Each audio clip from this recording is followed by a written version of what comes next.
तो संजोग के बाद देखा कि जौना दिन ये फिल्म शुरू भई, मैं मायके चली जाऊंगी, वही दिने वो सड़क भी बनल शुरू भइल रासेपुर तितरा, जौना सड़क के मतलब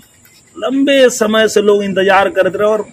हार गए रहे, लोग थक गए रहे कि अब ही ना बनी। वहां के जो हमनी के भारतीय जनता पार्टी के प्रत्याशी रही मंजू सरोज जी, वो हमरा से कहली कि भैया ये ना बन पाई रोड। हम कहनी कि ये ना बनी तो हम यहाँ मुँहे ना दिखाई, अबे ना करब, तू चिंता मत कर, लेकिन बनवा ले तबे यहाँ आई। और खुशी के बात बा, और हम बहुत धन्यवाद देना चाहते अपने पूजनीय योगी आदित्यनाथ महाराज जी के, पूजनीय प्रधानमंत्री जी के, कि कोनो भी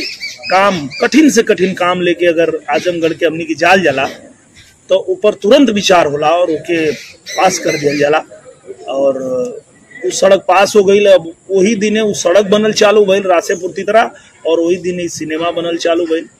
तो हमके लागत था कि जैसे ही सिनेमा कंप्लीट हुई वैसे ही वो सड़कियों कंप्लीट हो जाई। एकरे अलावा एगो बिलरियागंज रौना पार वाला मार्ग रहे, वो बहुत खराब हो गई रहे, लोग हार गए रहे कि अभी ना बनी, वो भी बनल शुरू हो गई, ओकरा के भी हमनी के पास करा ले लिया।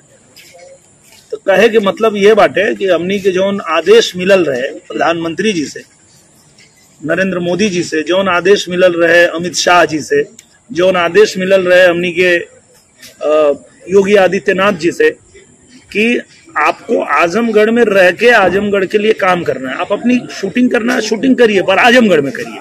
ताकि लोग आके आपको बता पाएं कि कहाँ की सड़क खराब है, कहाँ का पुल खराब है, कहाँ स्कूल में काम करना है, कहाँ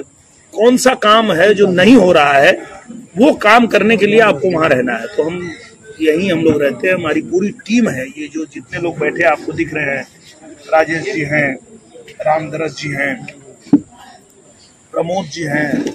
ये सब लोग, ऋषु भैया है, ये सब पूरी टीम जो है यहाँ बैठी रहती है।